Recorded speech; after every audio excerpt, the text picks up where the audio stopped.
All right, welcome to Witchpolice Radio. I am talking to a guest that hasn't been on the show before, but we've been kind of emailing back and forth um, about doing this, and I'm glad we finally made it work because I know you've been playing in the local music scene for quite a while, and this new project is obviously getting a lot of attention, and it's good to have you on and talk about it and find out more about it for myself and for the listeners. But I think the best way to start this off is if you want to just give a quick introduction to yourself and to the project, and we can sort of take it from there. Sure thing. Yeah, thanks so much for having me, Sam. I'm Christy Taronno. I play in a band called Paper Machetes, where I am primary songwriter. I play keys and I sing in that band. I used to play in the scene in a band called Settlers. That was a lot more kind of alt rock, heavier stuff. Right. And now I've flipped over to my natural state, which is, writing pop songs on a keyboard. Okay, fair enough. And how long has this been an actual? How long has this project existed for? It's been in different stages of development since probably 2016. Okay. The core members are myself and my husband Danny, who plays drums. So I've been writing music for this project for years, and we recorded a couple of singles back then, got some funding from Factor, put it out there, and sat on it for a while, and now we're back with the full force behind us. Cool. Well, and you mentioned a few minutes ago too, like or a few seconds ago even, that your natural state is writing pop songs. And I mean, listening to the stuff on the EP, I think the alt pop description fits it quite well. What is it about pop music? I mean, I know a lot of people around the world are drawn to pop music, obviously. Sure, no, that's a good question. What makes that your natural sort of state as a songwriter? So I grew up, my formative years was the Beatles and Elton John. Right. And what I really respect about pop as a genre is the song craft of it, and how it's almost like writing a haiku or something with limitations. It's a form where you need to big ideas across in a short amount of time. Right. You know what I mean? Yeah, you got like 3 minutes or less, and you have to some kind of Sorry, just one second. I just had a weird sound. Yeah, no worries. Let me know when you're back. Okay, here we go. Sorry. Okay. What I was going to say is you have these big universal themes, right? And you have to fit them into 3 minutes or less, and make it catchy at the same time. Yeah, that's the thing. There's got to be a universality to the song, and it's got to hit everyone. And it needs to do it in like usually 2.5 minutes. Although I got a special place in my heart for 4 to 5 minute like power ballad stuff. Right. Even if it's pop, it can still take you on a big journey, right? Well, for sure it can. Yeah, definitely. How difficult is it to do that? I mean, I think that pop music is often kind of passed over as like, oh, it's just, it's easy and basic, and it's not, it doesn't have the type of depth that maybe some other styles of music have. But in order to actually write a good pop song, there's obviously a skill to it, and it's more complicated than it seems, right? So how hard is it to get that across when you're trying to, express big feelings, big ideas in that tight little, 2.5 minute length? It takes a lot of practice, and I really respect anyone who can write a kick-ass pop song, because it's all about editing. What doesn't need to be there? What melody, what interval, even just when you slice it down to the nth degree, what's going to make the biggest impact in this shorter amount of time? And from there, you just have to have a really, really solid foundation for a melody or a hook or a lyrical concept. You need such a solid foundation, because if that foundation isn't there, it's not going to come together. It's not going to hit the way that you need it to with progressive music, with like prog and stuff, which I love all of that. You get a little bit more time to explore an idea, and then you kind of get a lot more time to and then you kind of go over there, and then you do a little bit over here, and then maybe you take it into over here. But with pop, you got to get in. It's concentrated, so you got to get to the good stuff like immediately. And some people just have it, but I think it's definitely something that you can practice and work on your craft with it. And it's about editing. Yeah, until you get the concise bit that you need. Yeah, exactly. So I'm sick of, this is a question I'm sick of asking people, because I used to do this show where I'd go to actually visit bands at their jam spaces or in the back of a car or a rooftop or whatever, and record these in person. Obviously, we're doing it through Zoom because of the pandemic, and it's affected everyone. And I needed to mention it because we're still in it. How has that affected you, in the sense that you've just released an EP sort of in the height of all of this, where traditional, way you would celebrate the release is not possible. You can't play shows, you can't tour, you can't really anything that you would have done, even 2 years ago. So what Yeah. was that experience of finally, hey, we have this EP, it's done, it's out, people can hear it, and then you kind Now of to go hide in my basement again. Yeah. What has that been like for the two of you? Well, I would try to be as strategic as possible because we did this EP. Most of the songs were recorded in 2020, and Okay. we released it in December of 21 because I was sitting on this stuff because I was waiting for a chance for us to actually have a CD release show, because I felt strongly about the material and I didn't want it to just disappear into the ether, and I wanted to make sure that we celebrated it in person. So I actually waited until it looked like things were clearing up. So I was able to have a successful promotion campaign throughout the fall. Everyone's booking shows, everyone's talking about music again. We get an awesome show in December at the Goodwill. Like, so happy the way it turned out. And then I think we got one more show in at Zoo Lights in December, and then after that everything shut down again. So it was a very concerted effort. And yeah, we definitely have plans for early 2022 and all these shows and stuff to kind of lead up after that. But just like everyone else, we're pivoting, and it's no surprise at this point.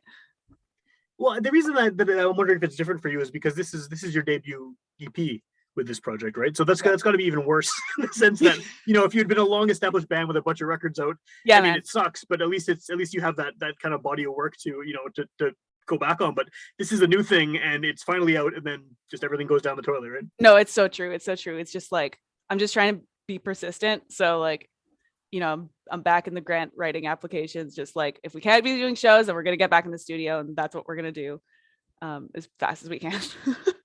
Well, since the songs have been written, like you said, in 2020, do they feel old at this point? I mean, I know you haven't had a chance to really play them probably in front of a lot of people, but I assume you've also moved on to new sounds and new developments in your sound and things like that. Yeah, absolutely. And some of them are even older, because like it's a debut, right? So a couple of them I've been sitting on for years.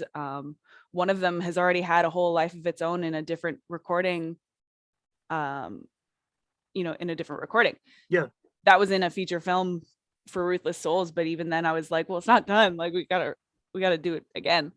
So then when we go up to perform Tomorrow Breaks My Heart, I'm going, it's already bringing back all these memories, and I've barely even had a chance to play it on stage. Yeah. So I'm kind of excited to take all these songs that are very close to my heart and like actually get a chance to tour these shows and play it live and see what kind of life they take on their own, because already with the band it's been happening. But yeah, I mean, the writing is already changing, right? Because time's passed. Well, a lot of time's passed for everyone, right? Where you can't do anything but write, probably. What is time? I don't know. Yeah, it doesn't matter. Yeah, time doesn't. Has it been a minute? Yeah. I never know what day of the week it is, and yeah, it's ridiculous. And the sun doesn't even rise anymore, so it's just dark all the time. In the middle of winter. Yeah, it's chaos, world of chaos. So everything's fine. Yeah, it's good. It's everything okay. We'll survive. What is this like as far as performing these live? Because like you said, there's just the two of you in this, and there's a lot more going on some of the songs than necessarily just two people, drums and then you singing and playing piano. So how does that work? Do you strip down the songs? Are there other people who perform with you? So we're a 5-piece now. Okay. But again, we've only had a couple chances to play the shows. But of course. I mean, we had these great rehearsals. They sound great. So it's a bassist who's usually either Mario Lagacé or my brother Sandy Taronno. Yeah. And then Justin Delorme plays guitars. He also produced the record for us. So Justin is the other member of this band now. Okay. He's created everything that sounds beautiful and cinematic on this EP. So he's a great input to have. And I also got my pal Lindsay Torres to do backup vocals. Cool. Does that require kind of reworking the songs at all from the way that you wrote them? Not necessarily. I pieced together the band so that we could make the songs happen, as true as we could. Right. Do they work really in other formats though? Like, would some of these songs work if it was just a stripped down version of the band? Oh yeah, absolutely. Most of the songs work if it's just me on keys. Okay. Some of them no, some of them are considered like I wrote this as a rock song and it's skinny with just me. But right.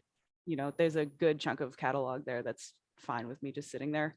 Me and Danny have played with duo situations, and that definitely is a certain subset of the set, which is just piano and keys, and we try to lean into the stuff that's a little bit more like Ben Folds 5 sounding. Okay. Yeah. So kind of like piano punk, because that can work stripped down, but with drums, right? Sure, it can. Yeah. Do the two of you have kind of mutual artists that you are influenced by or inspired by that have contributed to this, or are you bringing totally different styles of music into it? Yes and no. He's a lot more in the like jazz and progressive world, whereas I like pop, I like folk, but I also really like that stuff, and classic rock and all that. So it's a big hodgepodge. But a band that we have in common a lot is Bad Bad Not Good. Okay. Love those guys. And then this is more reflective of our old band, but Smashing Pumpkins. Sure. Yeah. Faves. They're your faves, yeah? They're definitely up there, man. Yeah, still good. Well, I mean, I haven't heard their newer stuff. I kind of stopped after. Well, the 90s, but... I mean, we don't need to. Yeah. For sure. No, that's cool. So, what's sort of the plan going forward then? I mean, I know again, no one knows what the hell's going on with COVID. Hopefully it will end soon. It could last another year. Like, no one knows. How do you baby? Is it just sort of taking whatever comes at you and figuring out a way to deal with it sort of on the fly, or do you have a strategy for, we have this project, we want to get it out there, and this is happening? My mindset is just be persistent about creating. Okay. And then however we can get it out, ready to pivot at any moment. Big plans, like what I'd really like to focus on, and I have a hope that summer festivals will be happening. Yeah. I really want to hit the festival circuit and, get in that world, because I love what's happening there, and I think we'd be a nice fit. And aside from that, it's just early stages, right? I just want to keep getting content out. Yeah. And if that's just through the internet, and if we just need to start doing live stream concerts, then that's fine. Have you tried those before? No, I'm currently researching the best way to go about it. I had a conversation with Riley from Village Idiots just to see nice. Yeah. what his thoughts were. And well, those guys know what they're doing. They sure do. They've got a lot of experience. Yeah. I'm pretty inclined to just go for a grant and just get them to do it. Yeah. Well, you just mentioned festivals, and I was kind of wondering, like, who do you see your audience as? Because I mean, calling it alt pop or even just pop, it's a very wide umbrella genre. Yeah. And I mean, there's a lot of people it could appeal to, but then you also have sort of the aspect of a local band doing this, which is, gonna weed out some people who maybe listen to just pop radio or something, mm-hmm. and just wouldn't know about local shows. So who's sort of your target crowd for this? And is it that kind of festival crowd who's there to see like a variety of things, or what? Yeah, I think festival crowds are gonna like us. I'm pretty sure, our earthy hippie friends are gonna be into what we're creating, because it's pretty organic sounding. It's poppy, but it's also kind of got this earthy quality where you can get like this classic rock or folk vibes from it. Yeah. So I think it will fit well with, people in outside settings. And I know even older crowds like 45, 50 and up. Yeah. I know they respond really well to this stuff. Cause it's just been the fans that I've spoken to. That's who it resonates with. And I'm totally down for that. Yeah. You must be tapping into something then that the older crowd is going to appreciate. Like, do you know what it is? What it is that's working with people, who are like in their 50s or whatever, about your I don't know. It could be what comes to mind is I'm a bit of an old soul. So I focus a lot on my lyrics, and they're not throwaway. Not a single line is throwaway. And I wonder if maybe our mature audiences can pick up on that. And if so, then I super appreciate that. Right. Thank you. Like so I wonder the stereotype of pop music, though, right? I mean, pop music is often kind of derided as having the lyrics don't matter. It's just all about it's not like baby tonight's the night. right. Yeah. Tonight's always the night. What if it's different night?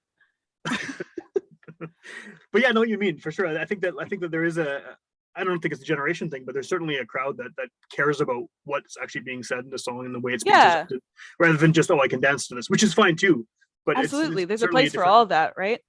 And anytime I've noticed people, commenting on my lyrical content, like I appreciate that so much, because I know it's hard. Like not a lot of people do it, and if you're one of those fans that actually listens to what the artist is trying to put down for you, like, good on you.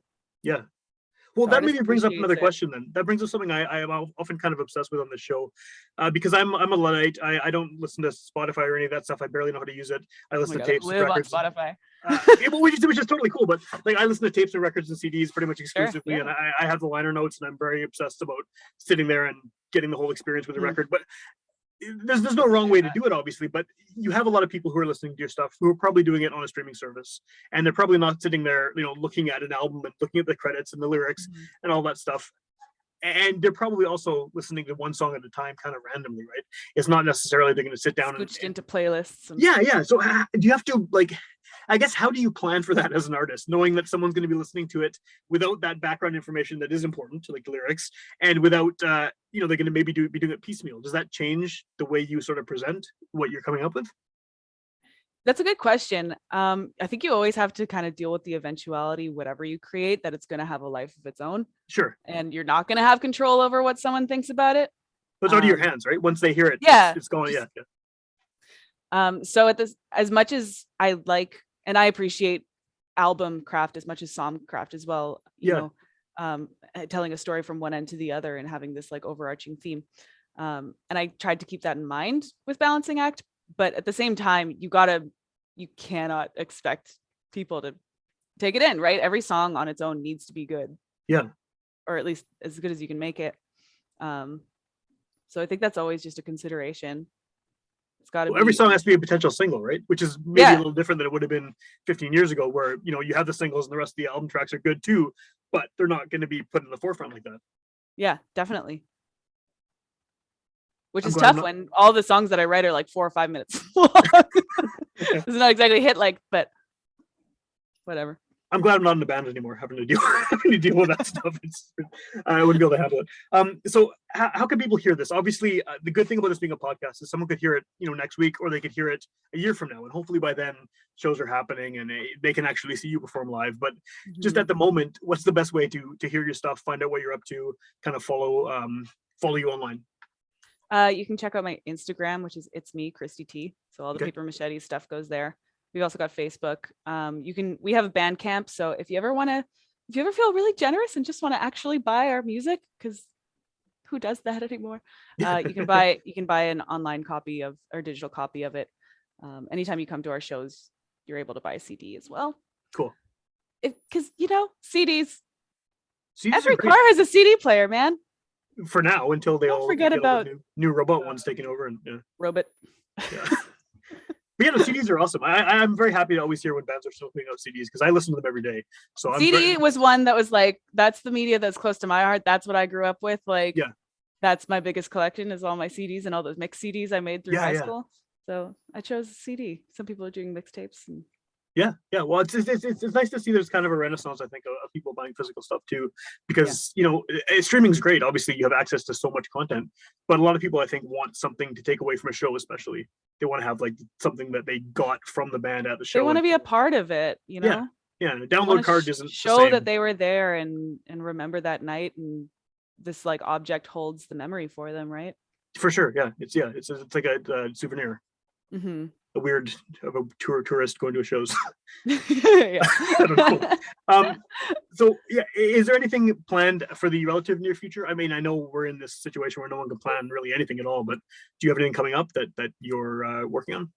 Yeah, in the next couple of weeks, we're going to be going in to record another single, possibly 2. Cool. I wrote one song that I just needed to get out to folks. Because it's very relevant to what Manitobans and everyone, but specifically I just had my neighbors in mind for this, in terms of all the frustration and, helplessness that we're all feeling right now with maybe government inaction and all that. And not to say that I'm a political writer, but I just know the feeling that we're all having, and I just really want to get something out there that maybe can help us all deal with that. So we're going to go in the studio and record that. I'd like to do a music video for it, so keep an eye out for that, hopefully in the next couple months on all of our socials, and a live stream concert will be on the way as well. Cool. Yeah.